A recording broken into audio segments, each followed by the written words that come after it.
saja jadi gelombang pasang di daerah Batuyuk sampai parkiran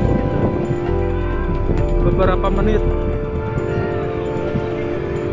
Sarnapil pun berjatuhan.